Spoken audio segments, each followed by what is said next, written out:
my beloved Boss Mike Cervera.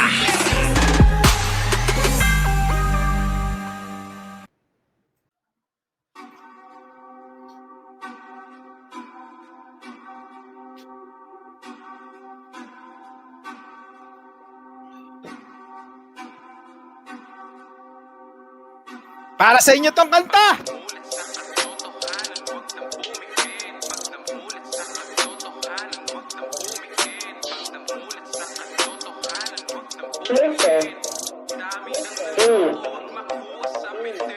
Ito ay para sa mga taong mapanlamang, nasakim sa pera at wakaw sa kayamanan. Kaya pakinggan mo ang awit kung ito para sa'yo. Bistado ka na dahil ang utak mo'y isang alimango. Oops, bato sa langit, lahat ng sakim ay pangit. Nangaangkin ng pera at siya daw talagang legit. Manluloko, mandaraya at higit sa lahat sakim. Lahat ng material na bagay ay kanyang aangkinin. Kaya boses ng kabataan ngayon naman mag-iingay. Isang boses, isang tinig, isang bandilang magwawagayway. Para sa katotohanan lahat ng yan isasalaysay. Mga pekis sa mundo, politiko, mano, artista, basta para sa pera maninipula pa ng media. Kaya hindi magtatagal ang dilim, sisikat ang araw. Katulad din ng United Talino Warriors matatanaw. Lalabas sa katotohanan, alisin ang magnanakaw. Pag lumabas na to, ikaw na mismo aayaw. Kasama ang nakakaisang mandirig, matayo'y lumaban sa mga taong gahaman, mang-agaw ng kayamanan. Tayo ay magkaisa, ipaglaban ang karapatan. Namulat sa katotohanan, huwag nang pumikit. Namulat sa katotohanan, huwag nang pumikit. Namulat sa katotohanan, huwag nang pumikit. Ang dami ng naloko, huwag makuha sa pitik. Namulat sa katotohanan, huwag nang pumikit. Namulat sa Katotohanan, huwag nang pumikit. Sa katotohanan, huwag nang pumikit. Ang dami ng naloko, huwag makuha sa pitik. Habang marami na ang namamatay sa kasipagan, marami dyan ang nabuhay ng dahil sa kanilang kasipaan. Na kung di natin patatayuin sa pwesto mga magnanakaw, tatayong kayang gawin sa ating Islam merong gustong umagaw. Ang daming mga nabulahaw kasi may nagdiwang araw. Siya lang tanging nagsindi ng kandila, talagang walang kaagaw. Kapag hapag nilalangaw, hinuhuli agad kasi nga mga mababaw. Mahirap lang pinataog ng batas, nakatya pa rin nasa ibabaw. Paano naman yung dinakatikim ng ustisya kahit nakatas? Yung mga naghanap buhay na nakipagsapalaran na lamang sa labas, di nyo pa rin pinapansin mga hinaing na sobrang lakas. Kayo patunay na kahit minsan hindi pwedeng humiling sa itaas. Pakitanong, bakit ganon ang laging banggit na karamihan? Paano na tong mga humantong sa malalagim na kasawian? Laging makinig sa kasabihan para makamit ang kasarinlan. Ay kapag nahubaran na ang katotohanan, wag na wag mong dadamitan. Mga salitang matamis pa sa goya, sabi sa akin ni tropa, taong biglang naging magsasaka para maabot na nilang kota. Mga nambola bago mambomba, nagsisikip pa ng bulsa sa lota. Sinirang palasyo ng mga opisyalis na nakasakay sa kabayo ng Troya. Namulat sa katotohanan, huwag nang pumikit. Namulat sa katotohanan, huwag nang pumikit. Namulat sa katotohanan, huwag nang pumikit. Ang dami ng naloko, huwag makuha sa pitik. Namulat sa katotohanan, huwag nang pumikit. Namulat sa katotohanan. Anyway, para sa mga magnanakaw, para sa mga mapanlinlang, at para sa mga nang uuto sa inyo. Yung kanta na yan, ano? Ang ganda eh, no? Pagka namulat kayo sa katotohanan, wag na kayong pumikit. Yung iba dyan kasi, diba? Alam na nilang inuuto sila, alam na nilang ginagago sila, at alam na nilang ginagawang tatanga-tanga sila, naniniwala pa rin, tulad ng mga naniniwala kay Norman Mangusin. Diba? Ilang beses na kayong inuto, ilang beses na kayong nagsinungaling sa inyo, ilang beses na nga pinaliwanag kung gaano kasamang tao yung idol ninyo, naniniwala pa rin kayo. Alam nyo, ang pagiging tanga, minsan nangyayari sa tao yan. Nagiging tanga tayo. Pero kapag inaraw-araw nyo na, iba na yan. Mukhang kailangan nyo nang magpunta ng mental. At eto na nga, hindi naman yung topic natin si Norman Mangusin na nakalaya na ngayon nagla-live na. Wala na eh. Wala na no? Wala nang dating itong si Norman Mangusin. Hindi na tulad nung araw na talagang ang mga tao ay naniniwala pa rin. Pero nga, malaking bagay din yung pag-aalis nga ng mga batikan na mga manananggol ni Norman Mangusin. Si Norman Mangusin, kita nyo naman, sabi nga sa comment section, siya lang yung nakulong na hindi pumuti. Oo nga naman, siya lang yung hindi pumuti. Parang wala namang Marcos na maitim. 'Di ba? Na ngayon ay pinaniniwalaan pa rin ng Marcos talaga. Ilang beses na nga na sinabi na paggising niya Marcos na siya. Anyway, mga boss, wala na basura na lang yung idol nila. Hindi na yan Hindi na yan yung ating tutukang talakayin. Maliban kung yan, nasa inyo na yan. Kung patuloy kayong magpapabudol dyan, patuloy kayong magpapauto dyan, wala na kaming magagawa doon. May magagawa pa ba kami sa katangahan nyo? Sa nuknukan ng katangahan at kabobohan ninyo? Wala na kaming magagawa dyan. Ganyan talaga buhay di ba? Kung kayo na lang yata yung taong alam nyo nang niloloko kayo, tuwan-tuwa pa kayo. Ay, nako. Anyway, eto na. Bumaliktad na. Ito yung kasi alam nyo, nung nakaraang video ko, may nagsasabi na wala namang sinabi si Perdi na magpapakulong siya. Ito na yung resibo. Ito na yung resibo na sinabi niya na siya ay magpapakulong talaga. Nasaan kaya? Bakit nga ayaw umatindi? 'Di ba? Hindi nga nagpapakita sa korte. Pasok! Rodrigo Duterte. Reaksyon po niya yan sa inilabas sa subpoena ng Quezon City Prosecutor's Office.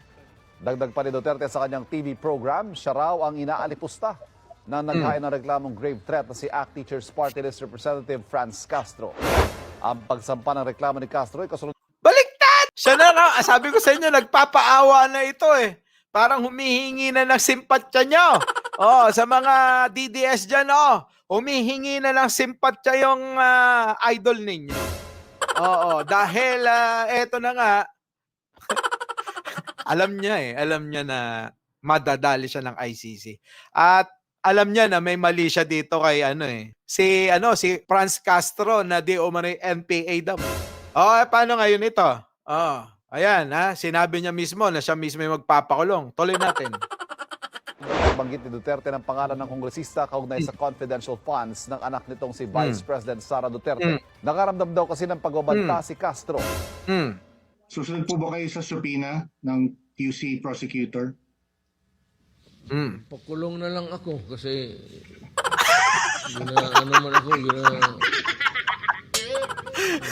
oppress ako ni Franz. Pero paglabas ko magpakulong ako. Paglabas ko, hanap. Alam mo, nakikinig lahat ng mga militar. Ang intelligence community. Akala mo happy yan sila? Kung hindi lang yung pinipigilan ng gobyerno, kaya ako, hindi ko sinasabi wag, karami, kasi patay na kayo kay lahat. Problema nga kasi, mga boss, naupo ka na lahat Dapat inuubos mo na yan Binigyan ka na ng pagkakataon ng taong bayan para gawin mo lahat yung tingin mo na makakabuti. Kung tingin mo yung makakabuti, maubos itong mga ito, bakit di mo pa ginawa nung panunungkulan mo? At ngayon, na may ibang nanunungkulan na, ay tila ba, ngayong ka dakdak ng dakdak, salita ka ng salita na hindi ngayon nagugustuhan ng maraming Pilipino. Diba? Matapos, yung termino mo na wala ka namang nagawa, ang problema ngayon, may nakaupo na nagtatrabaho para sa bayan, tira ka naman ng tira. Diba? Ganon talaga At ngayon, diba, sabi ko nga sa inyo, si Rocky na mismo, nilaglag na to. At pagdating naman doon nga sa pagpasok ng ICC sa ating bansa, tinuturo na si Pangulong Bongbong Marcos ang may utak, ang may gusto, ang may pakana. Kaya nakapasok na, kaya labas-pasok na ang ICC sa ating bansa. Oh, eto na ngayon, ang isa pang problema neto, eto na nga si Dilima ay itong mga isa pa to itong mga saksi ng dating gobyernong Marcos laban dito kay Dilima, nagbaliktaran na. Katulad nga nung mga kalyado rin naman ni dating Pangulong Duterte, nagbabaliktaran eh. Nagbabaliktaran na sila. Lipatan na rito, lipatan na ron. Kung hindi aanib dun sa kampo ni Pangulong Bongbong Marcos, aanib dito sa kampo ni Speaker Romualdez. Kita niyo naman. Yung PFP ni Pangulong Bongbong Marcos at doon sa lakas CMD ni Romualdez. Ay, nako, talaga naman politika, mga kababayan. Dilima, pasok! Testigo noon laban kay dating Senadora Laila de Lima, kaugnay po yan ang hinaharap nitong mga kaso. Iniutos naman ng korte ang pagbabalik sa bilibid ng iba pang testigo na inilipat sa ibang kulungan. Nakatutok si Salima Refran. Mula sa Blayan Prison and Penal Farm sa Occidental Mindoro, pinababalik na sa bilibid ang 11 inmate na tumestigo laban kay dating Senador Laila de Lima. Utos yan ng Muntinlupa RTC matapos pagbigyan ng hiling ng kampo ni de Lima at ng panel of prosecutors. Sa mosyon ng kampo ni de Lima, sinabing 7 ang sumulat para bawiin at baligtarin ang testimonya nila laban kay de Lima dahil pinilit at ginipit raw noon. Ngayon, nasa peligro raw ang buhay nila at ng kanilang mga mahal sa buhay. Hiniling naman ng prosekusyon na ilipat din si Herbert Colango at 3 iba pa na nanindigang sangkot daw si de Lima sa drug trade sa bilibid. Pero hindi raw agad ililipat ng Justice Department ang mga inmate dahil maghahain pa sila ng pagtutol sa parehong mosyon. Ito po ay mga convicted na po na PDL, and most of them were convicted of heinous crimes. The reason of the courts that they have to pull the inmates closer to the courts so that the logistical requirement is easily fulfilled is not a good enough reason for us to transfer them, especially with the availability of video hearings. Sila rin daw ang tinurong nasa likod ng mga gulo sa bilibid noon at sumubok pang makaalis ng sablayan gamit ang isang fake DOJ order. Samantala, sumulat din umano sa korte si retired Police Brigadier General Jerry Valeroso sa pagdanais na bawiin ang kanyang naunang testimonya na nagdadawit kay de Lima sa bilibid drug trade. Naku! Yun, General yun si Valeroso, General niyan yun dating Pangulong Duterte. Ay, kung hindi ako nagkakamali, ni Pinoy. Na ngayon ay parang hanggang kay Duterte yata ito nanungkulan. Anyway, hindi ako sigurado ngayon ito nakakapagtanga, general ito. General ito. Maaaring ito, alam nyo naman sa politika, alam nyo naman, 'di ba? Uso diyan yung mga parang gawin mo 'yan, ako bahala sa pwede kitang gawing chief of staff, pwede kitang gawing PNP chief, kung ano man kung ano man pwedeng i-offer nila para lang mapasunod nila. Na tila ba na pinabayaan na nga itong mga ito bago pagkatapos gamitin ng mga nag-akusa nga dito kay de Lima ay pinabayaan na itong mga tao na to. Na para bang pati yung kanilang, siyempre, hindi basta-basta yung mga yan, nagtagutong mga ito biruin mo, itinaya mo yung buong pamilya mo rito para sa paggawa ng isang statement, isang pahayag na makakasira ng ibang tao, 'di ba? Itinaya nila, buong pamilya nila, ayun, nasira ang buhay. Konsensya na raw kasi siya at noon pang 2019 gusto mag-recant pero natakot raw siya para sa kanyang seguridad at ng kanyang pamilya. Kung babawiin Yun. ito, magiging malinaw at ang akusasyon laban kay Senator Laila de Lima are all based on lies and perjured statements, which can be the basis of the eventual dismissal of this case. Para sa Yo. GMA Integrated News, Sanima Refran. Yun! Ayun na mga boss ha. Kita nyo.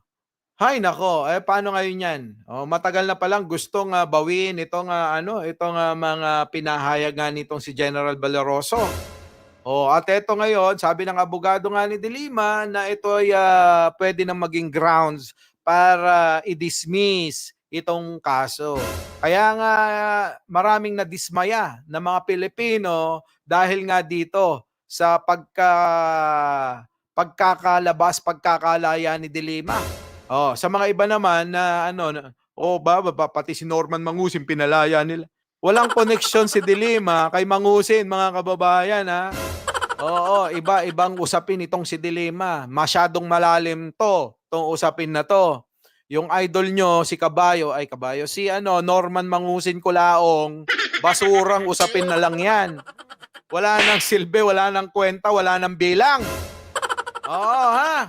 Ay nako, talaga naman. Ngayon mga kababayan, kayo, ano ang opinion ninyo sa mga usapin na nangyayari ngayon? Kayo ba'y naniniwala pa rin na itong si De Lima ay talagang may kasalanan? O naniniwala kayo na totoo yung sinasabi ng idol ninyong si Digong? Muli, Mike Cervera po, nagsasabing, mahalin natin ang ating kapwa, ipagdasal natin ang ating bansa. Magandang umaga, magandang hapon, at magandang gabi sa mandako ng mundo naroon kayo. Siyempre, magandang buhay na rin para sa ating lahat. Our beloved Boss Mike